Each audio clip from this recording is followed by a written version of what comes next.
episode 263, Global from Asia, Amazon Associates, and Amazon FBA.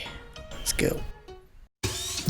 Welcome to the Global from Asia podcast, where the daunting process of running an international business is broken down into straight-up, actionable advice. And now, your host, Michael Michelini. How is everybody doing? I'm back in Chiang Mai, and in the interview, my son and my daughter jump in and want to ask questions too. It's one of the beautiful things about working online. I took over my daughter's room to turn it into a studio, so I guess she can come in here whenever she wants. They'll probably be better business people than I will, that's for sure, almost. So we are here in the middle of July, getting towards the end, and Maggie's here. Maggie, you want to say blah, blah, blah? Say blah, blah, blah? Blah, blah, blah. Okay, thank you. Okay, I catch you later, okay, Maggie? I give you my cat. Oh, she gave you your cat. Great. You love this cat, huh? Great. Okay, Daddy needs to do some work, okay? Is this work? I don't know. Maybe it's work. Well, that just ate up a bunch of time in our intro. I try to keep the intros short. I don't want to bore you to death. We got the blah, blah, blah section after is where I'll maybe talk some more about some associates' experiences and replies that I was getting.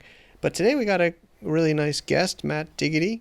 He's an SEO expert based in Chiang Mai and runs a pretty awesome conference in November that you should check out if possible. And we have a pretty interesting conversation. I had an interview outline, but I kind of went off topic a little bit. But we're bouncing back and forth between Amazon, being a seller or an FBA seller or, product-based brand owner and an Amazon associates or affiliates in general. He's an affiliate expert and SEO expert, and we are kind of given into the mindset, and I learned some things. I thought it was harder to get these affiliates, but seems like it's just a matter of getting through to them. So we have some fun conversations, and after in our blah blah blah section, I will share some updates about what I've felt through reaching out to some affiliates. All right, here we go. Let's go into the interview. Episode 263. As always, we have our links and show notes at globalfromasia.com/episode 263. Making payments in Asia and looking for a good friend to work with. I'm proud to say GoRemit.hk is one of our long-term sponsors here at Global from Asia, and they're a cross-border payment solution for your Hong Kong bank to pay to all around different parts of Asia. So as I've mentioned in other shows, friends have asked me, how do I make small little payments to the Philippines, to China, other places, Southeast Asia, without these fixed higher bank fees? And GoRemit.hk is definitely one of those solutions. They also have great service, and you can connect to them on various different channels, and they're out to help you. So if you'd like to learn more, check them out and apply for free at www.goremit.hk. Thanks again for sponsoring, and I would love it if you support them. Cheers. Okay, thank you everybody for tuning in to our Global from Asia show. This one's going to be a fun one. We're just prepping a little bit. Matt Diggity, thanks for coming on the show. He's SEO expert, and I've been following you from a distance over the years, so it's great to have you on the show today, Matt. The pleasure is mine, Michael. Thanks for having me. Yeah, so there's so much we could talk about. Where, of course, you're in Asia, you're in Thailand, you're doing online business. How's life in general? Man, no complaints. Like I got to Thailand about 6 years ago and never really fell out of love with it, man. I'm an American. I'm from California, and California, especially San Diego, where it's at, is not a bad place to live at all. Like perfect weather and that kind of stuff. But something about the Asia lifestyle really struck a chord with me, and I'm all in now. Like I'm married, I'm building a house. It's got the first floors done. Like I'm in. Wow, there you go, man. There's commitment. That's awesome. Yeah, I'm in the married club now. Kids too. Nice. So, well. If you have any tips on the kids thing, man, take your time. I'll need 'em. Take your time. But yeah, like San Diego, small fact some listeners might know about me, but I lived in Ocean Beach for about barely 6 months in kind of between New York and China. So it was a really cool fish tacos and California burritos, man. That was a good life. The people, that's the thing I miss the most, the Mexican food. Yeah, Man, that was awesome. you can try as hard as you can to get it right, but there's nothing better than literally Mexico and California when it comes to that. Oh, Yeah. nice. Those French fries inside I think it's the California burrito, right? It has like greasy fries in the middle of a burrito. It's like amazing, man. I don't even know where else to get that. Cool. So, we're talking, I know some of our listeners are in the e-commerce game and Amazon game, and, I think we could talk about maybe is Amazon the next 5 years, 10 years? I think you even said in an email you're staying away from associates and stuff like that personally, but I've been talking to people, I think, is there any way is this the Amazon train is still the future of e-commerce, you'd say, or what do you think? Well, let's see. So, 100%, like, I'm a search engine optimization specialist, and I specifically specialize in affiliate websites. So the Amazon component of that is Amazon Associates, like you alluded to. And the reason why I'm not that big of a fan of Amazon Associates is because in the lifetime of since I've been sending them leads and sending them traffic, like, things have not gotten better for me. They've gotten worse. They've cut commissions in half. They went on a spree for a long time when they were just ban hammering accounts. Yeah. So, like, they have a pretty broad and weird terms of service, and they were just taking accounts left and right. Amazon literally still has over $200,000 of mine in unpaid commissions that I never got back. So, yeah, obviously, I'm not that big of a fan of Amazon Associates, but I'd say things for affiliates have improved a little bit. They haven't been as nuts about their account banning, and I think that now that they give warnings, which is something unheard of before. Before, they would just ban you, and they wouldn't even tell you why, and then you were just, like, screwed forever.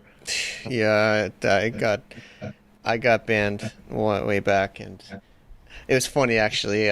Quick story, but this is back in the day. I got banned because they said I did click fraud on my own ads. Like, someday I spiked up my income, and then I said I didn't do it. Why would I? I'm not stupid. I didn't. It was like normally I was a very small amount, but it obviously was a spike one day. So they said I did that, and I said no, I didn't do that, or I obviously didn't reply. So I wrote a letter, and I made a PDF and I sent it to them. And I said, if you keep my account banned, I will click fraud all of my competitors. I will set up different IPs, VPN. I will pay people all around the world to click fraud everywhere, and you can just shut everybody down. You know what they did? They reactivated my account. Oh, wow. Yeah, With fire. I felt like I felt a little small win, but they took that money out because I said just take the money, just take that money you say is fraudulent and take it. But why are you gonna ban my account? Like, just take the money out, Like, anyway, yeah, this is scary. That's actually AdSense. Excuse me, that was AdSense. I'm getting things mixed up. That was AdSense. But these guys, there's so many people afraid of these gods. Amazon and Google just shutting down our accounts. It's just so paranoid. I think most of our listeners are on the FBA side rather than the associate side. Of course, we probably have some people in the affiliate game listening, but a lot of our audience is sellers, brand builders. So I think the idea here is, sometimes we've had guests talk about it. I've talked about it too. Sometimes you try to email these associates guys and get them to like add you to their top 10. Like guys like you rank in Google, and they're associates guys, and they have their top 10 best, products in this category, and obviously they're making their associates income, and we're always trying to squeeze into there. But I was thinking today we could even talk about, buying out one of those guys and being on both sides. Is that? I think that's a little bit gray. We've said we were talking in email, gray or black, but it's sometimes maybe easier than trying to convince. I don't know. And maybe you could also get some strategy how to get a reaction, because I know a lot of listeners, and me myself too. We try to get these associates guys to respond to our email to add our product to their top 10, or and maybe make it 11 or something. I think that's the game a lot of us try to do, is get onto these associate sites, because FBA sellers, we only have so much time in a day, so they're mostly busy with product development, logistics, not getting their account banned. So that's kind of the idea of today's show, and I have a rough outline we've been talking about. But is it easier just to buy them out and take over, or is it some kind of way to get these affiliates to give us some love as sellers, FBAers? So from my perspective, and I think this would probably be pretty useful, because I know from my point of view, anything better than Amazon is preferred, right? So Amazon is the smallest commission rate you can find. So if I can work directly with the manufacturer of this protein powder or this pre-workout or this chair that I'm selling, good, that's going to be better no matter what. So I want to do this, and I'm actively going out all the time trying to replace people in my top 5 lists, and trying to find the right JV partner, or trying to talk to these guys. If I got someone number 1 that's selling great on Amazon, I'm going to reach out to them one-on-one and try to get that happening automatically. So in my mind, in my history too, we've had sites that they were making, I don't know, probably $500 a month. And then once we started to work with, the person produced this the supplement and came online, they put it on Amazon. They were also selling it through their e-commerce store and making a solid commission. We turned that $500 a month site to a $12,000 a month site, and then flipped it for 6 figures. That's the perfect situation for me, and I will do that all day long. The fact that you're not getting through to these guys simply suggests to me that you're just simply not getting through to them, period. You're not getting in their inbox, because most affiliates set up their websites with fake personas. I'm not gonna go build 15 affiliate websites that all have my name on it. People reverse engineer, and SEOs are nasty, that kind of stuff. So it's pretty hard to reach me through there. So that's the challenge. How do you get through to these guys? Sometimes the contact forms will have a forwarding capability to get work. Yeah. Most of the time they're just blank. They're not going to do anything. That's the whole idea behind affiliate marketing. You set it, forget it, make passive income. So that's the challenge. What I'd probably recommend is not going the direct route of find these affiliate sites, but jumping into Facebook groups for SEO, or maybe on Reddit too, and just saying hey, I got this product, CBD, whatever. Anyone in that niche, do you want to work direct instead of going to Amazon or that kind of stuff? So that's I think that would highly shortcut your process. And I'm telling you, dude, this is what every affiliate wants. That's not a hard sell. You just need to get to these people. Makes sense. Yeah, I think a lot of times their emails don't work. Although I have gotten some replies personally, and I think others I've talked to, they're building up. They actually want to launch their own brand. So I do some coffee accessories, and I'm trying to get these coffee product bloggers to add me, and then they'll just straight up say, "Sorry, I'm actually working on my own brand, and I'm not adding in new products right now." I had one guy actually kind of say that to me directly in email, and so I mean that also sparks the interest.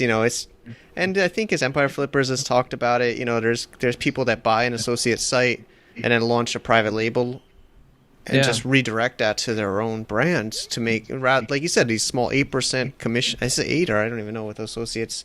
If you're lucky. So that's that's what I mean. I think people, at least this, I'm interested in doing that. I think I'm a big believer in building a long-term brand, right? Of course, that's the hardest thing. It's the biggest challenge, but I think that would be the goal. So I just wonder, do you do this on your own branded website? Like you said, protein powder.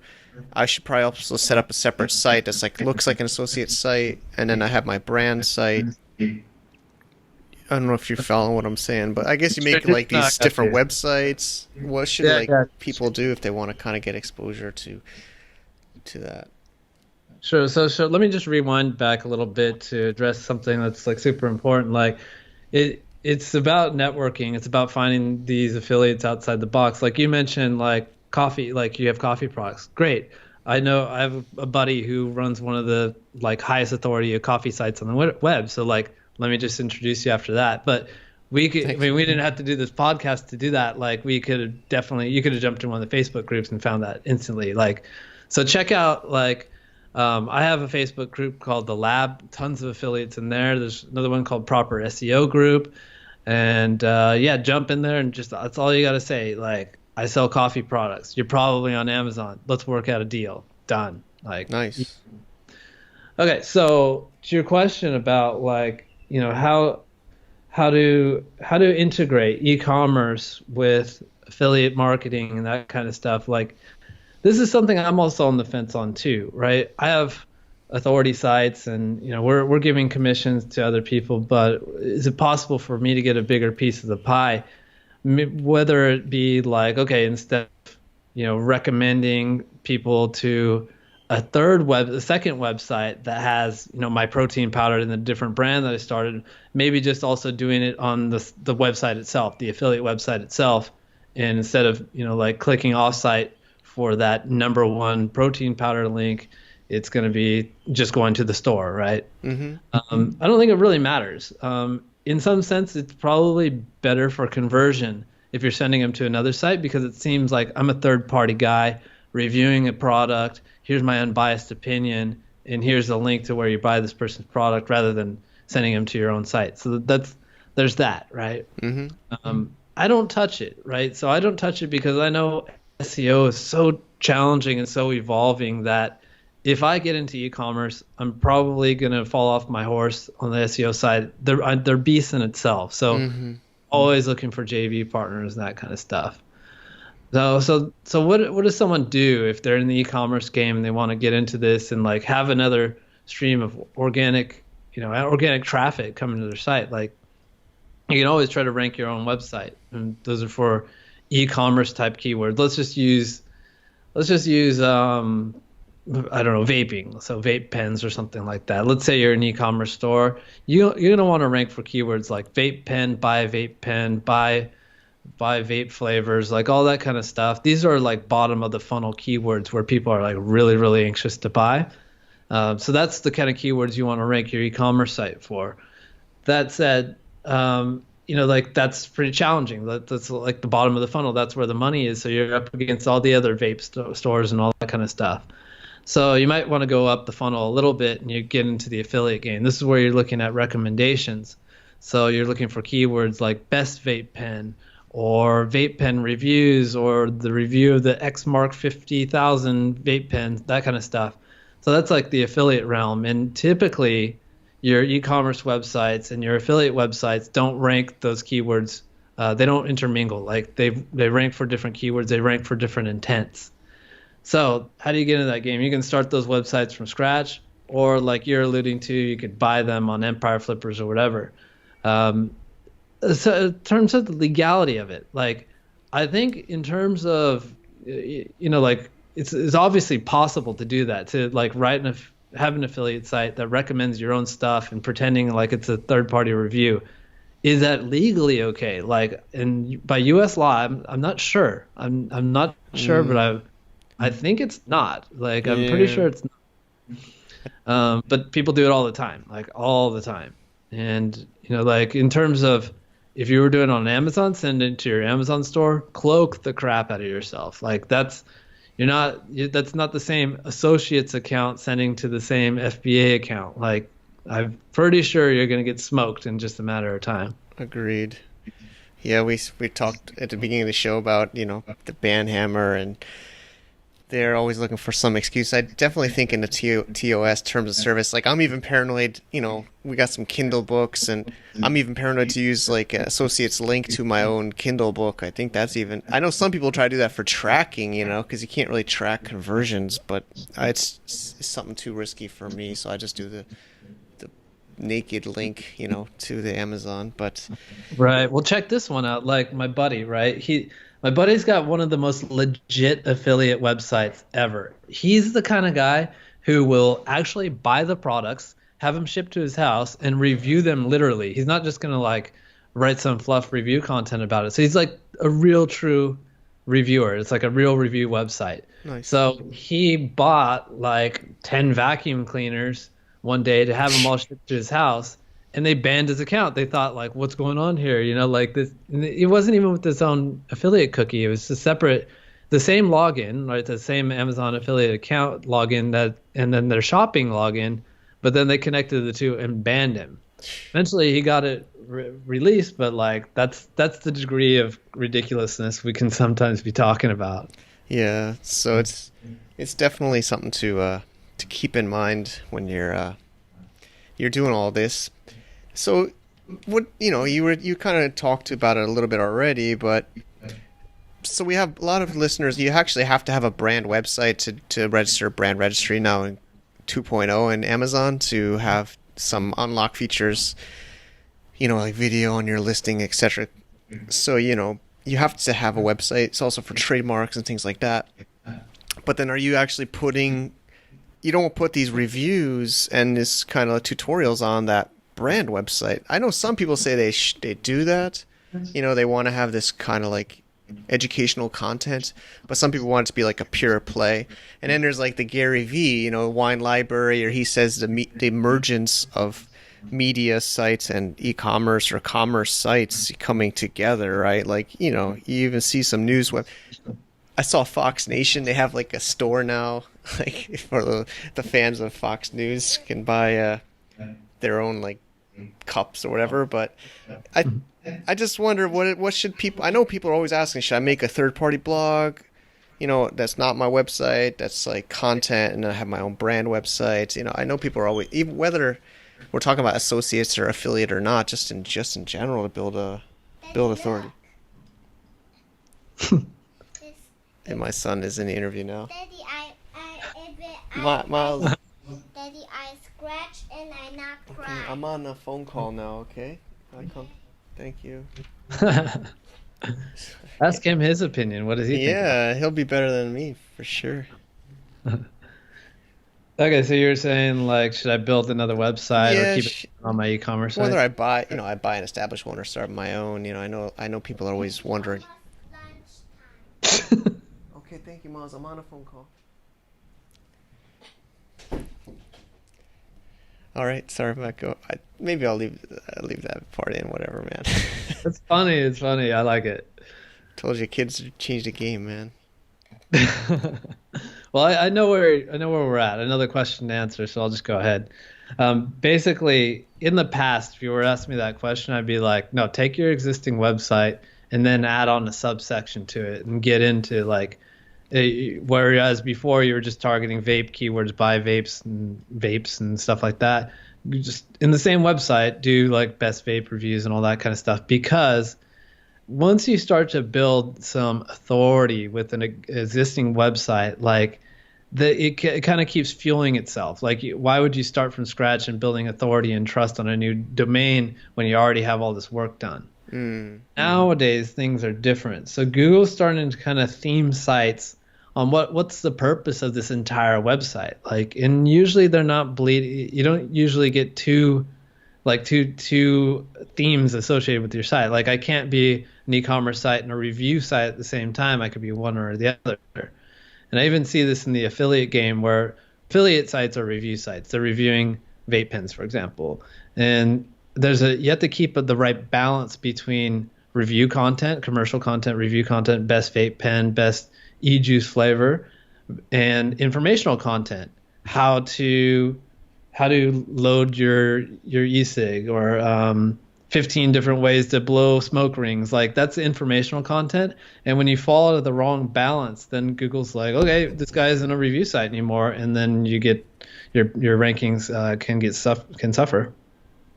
Makes sense. Yeah, I feel I don't follow all the updates, but I feel like there's been a lot of stuff with the health industry, right? I feel like Google wants traffic that has the end result. Is that right? I mean, I feel like I've read some news. Meaning, don't they want now the actual product owner to have the... Even I'm getting confused, but I guess they want like media sites to be media sites and product sites to be product sites, and like you said, there's like bottom of the funnel, top of funnel. So the bottom funnel they would put maybe the exact product page, and then the affiliates would be the recommendations on top of funnel. Yeah, yeah. And so then you have to have two different sites now if you want to hit both of those.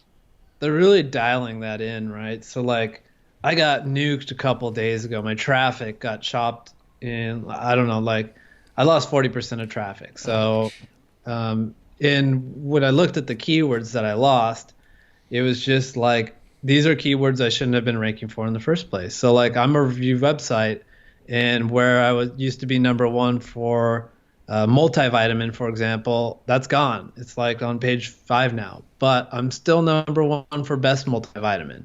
So they just kind of put me in my place. You know, they just kind of said, you know what, you're a review site. We gave you these rewards before, but it's time to take them away because it doesn't make sense that you're ranking for them. So yeah, you're kind of making me think. Yeah, you gotta have all these websites now, and then I know there's the PBNs, and then there's the different whois and different hosting, different IP. So you'd want to do. Are you trying to do all that, or is it okay that Google knows you have your media site, and your brand site? Do you want to really show that separation, or is it? I would. I mean, like what you're talking about with PBNs and is hiding the footprint. Like you just don't want anyone, whether on the back end or the front end, to be able to connect that you own many sites. And I mean, typically that's something that we would look at from a backlink perspective. Like if you control 2,000 backlinks, 2,000 websites, and you point them all to one website, like Google can see you're manipulating them if you're the owner of all of them. But I also take it to the money site, or the money site level, the site that makes money. And I don't want Google or my competition to be able to reverse engineer and see that I own any sites, right? I think it's just a smart play to do. Makes sense. So yeah, this has been a fascinating conversation, and making, I'm thinking I'm more of I have many hats to this podcast, and I'm a small seller and been in a game for a while, but it just seems like I'm in groups more on the seller side, and the sellers are always just like, how do I make more content?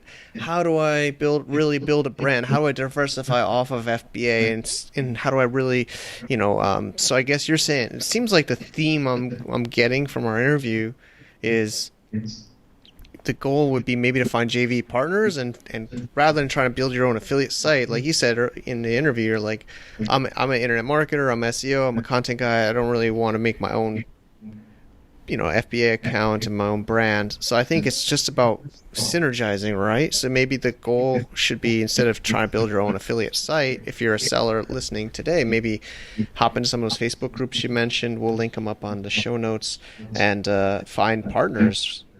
That's pretty much, I would say, the main recommendation?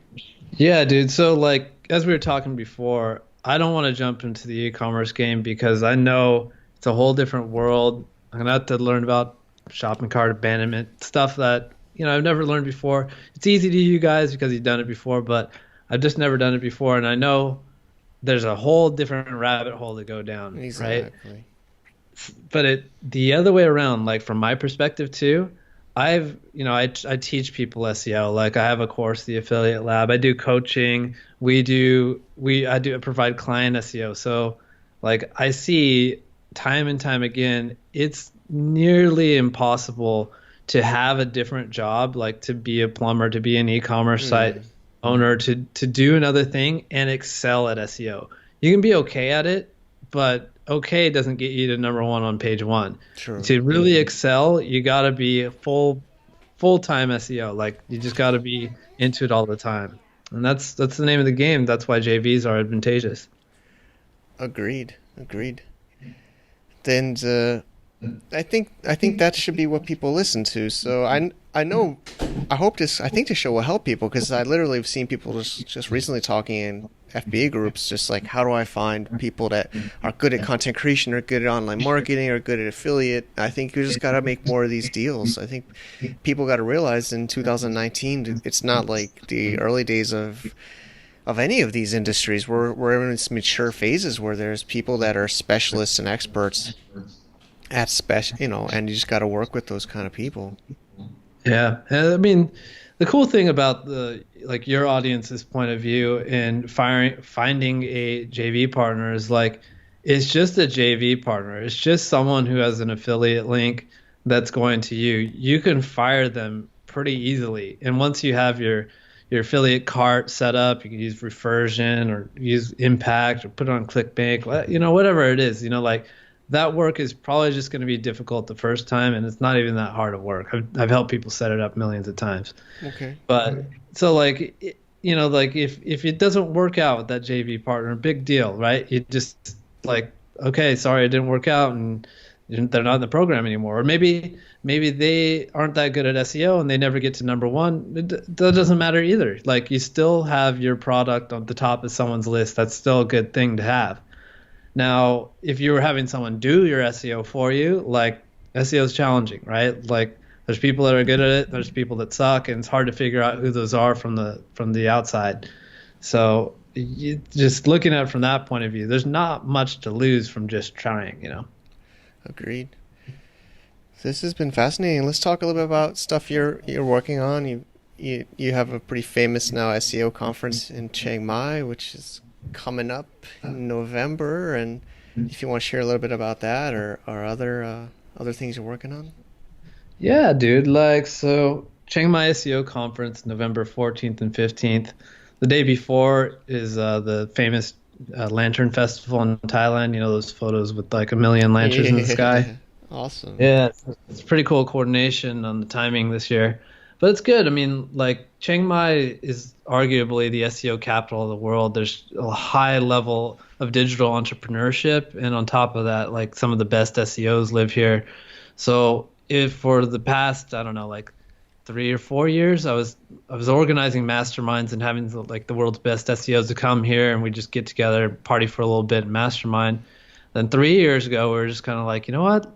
This is fun for us, and we're getting so much value out of it. Let's make a conference out of it. And I'm dumb enough to think, yeah, that'll probably be easy. So I put that together, but it's been a blast. And in the Thailand, the Southeast Asia vibe really infects everybody. Like Thailand's a land of smiles, and everyone sees a different way of being where like you can smile to people and be nice, and like that's how everyone is, and it catches a hold of everybody, and it's just an amazing party and great networking, and the talks are great, and it's super fun for other people, not me. I understand, man. I'm a similar boat. We have at this podcast, we have Cross Border Summit it's 4th year in October, so a little bit before yours, and it's for some reason, I think I talked to other event organizers, it's like a huge stress, but then we keep doing it. I don't know. Yeah. But it's great. I mean, it's great. You add a lot of value. Today's show is great. You got me inspired with some ideas, and I definitely recommend events are a great way to, especially if you're talking about these JV deals. I think if a seller went to one of your conferences, they would probably be the most valuable, because they would meet these people that don't have maybe products. They're looking for more products to be affiliates of, which would be a great chance for people.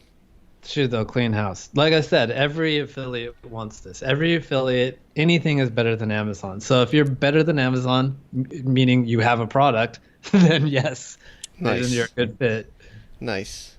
All right, Matt. This has been fascinating. Is there any other points you'd like me to add before to wrap up? And how can people find you?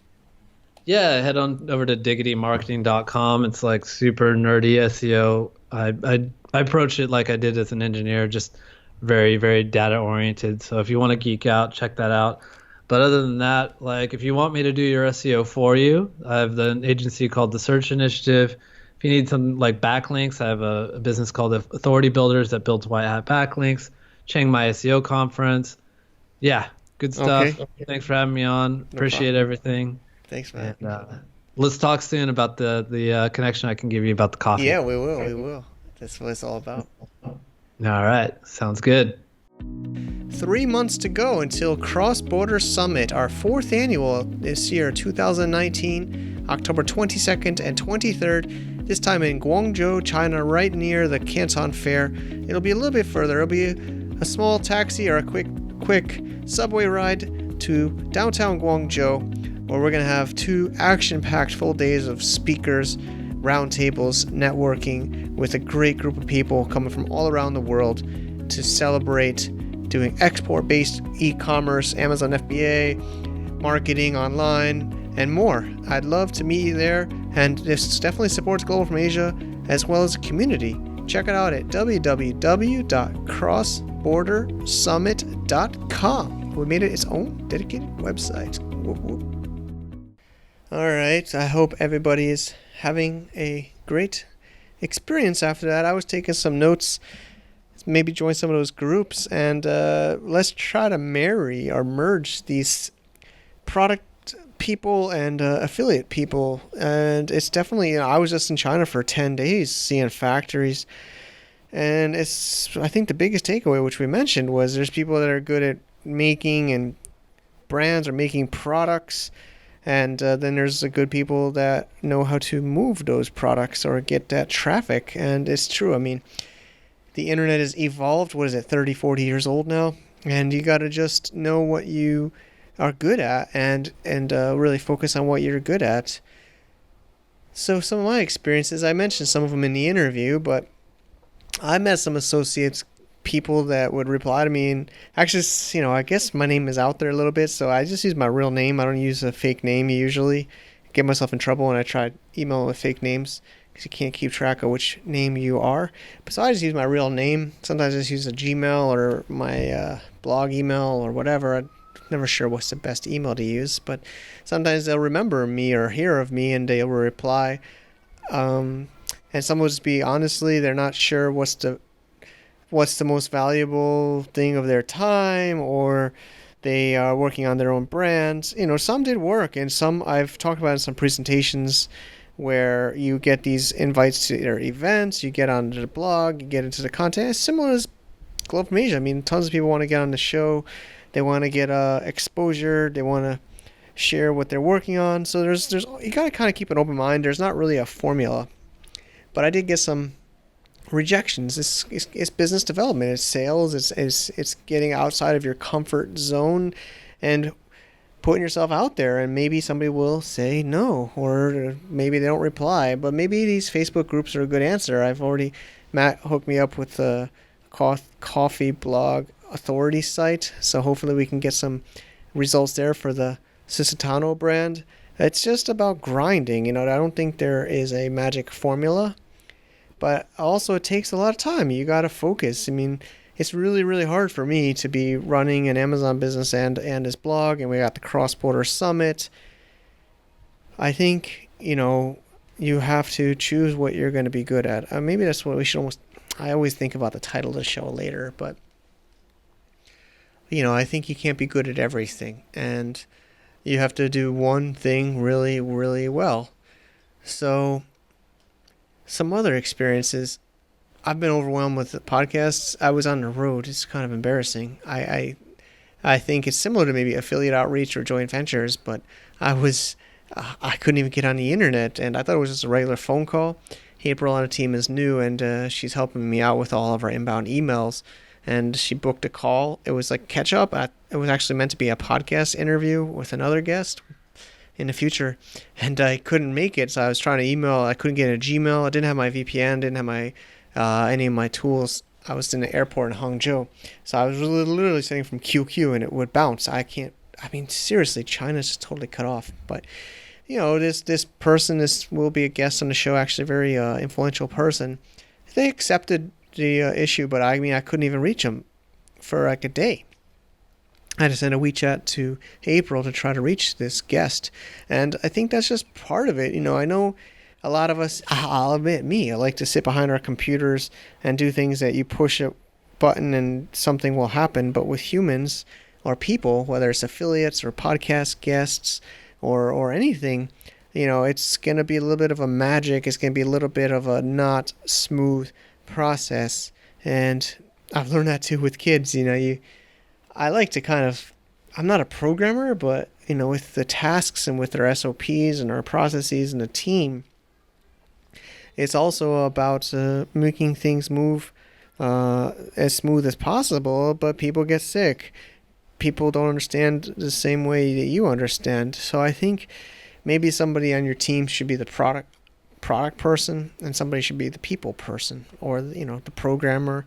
Whether it's a tech startup or an e-commerce business, somebody's got to be the outreach person, and you could try to hire that person. Actually, literally, my wife Wendy talks to a lot of people in China, and they're asking me to help them find somebody to do outreach for their e-commerce business, because their English is limited. That's definitely a big struggle. I didn't talk about it too much with Matt on the interview, but Chinese have a huge issue trying to reach out to these influencers or affiliates or bloggers, because they're English, and the trust.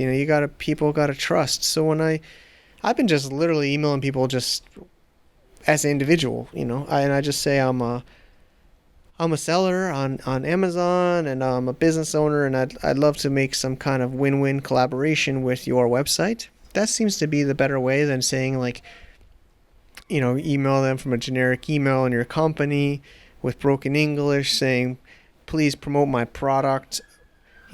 I will send you a free sample. Can you give me a review? I think that probably won't get as good of a response rate. But even with my native American English, American English accent, I also don't get everybody responding to me. But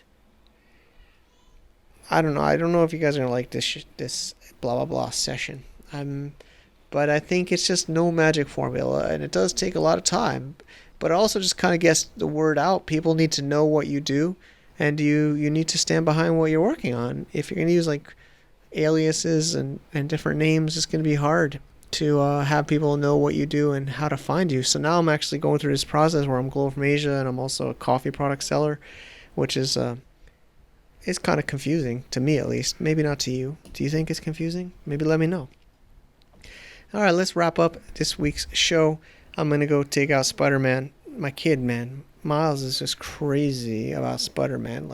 I brought back a Spider-Man costume my wife bought on Taobao from China, because Taobao has everything. And he literally looks like a mini Spider-Man now. The thing is perfectly designed to look like a real Spider-Man, the costume. So I'll do a little vlog on mikesblog.com if you want to check out the personal side. We're going to go to the mall, and where it's nice and air conditioned, because it's pretty hot here today. And I'll do some video footage if that sounds interesting. And we're working hard on Cross Border Summit. A lot of amazing speakers coming out. Thanks so much, and have a great day, and thank you for listening. Oh, Spider-Man's coming.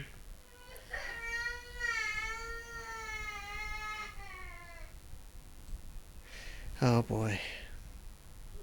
To get more info about running an international business, please visit our website at www.globalfromasia.com. That's www.globalfromasia.com. Also, be sure to subscribe to our iTunes feed. Thanks for tuning in.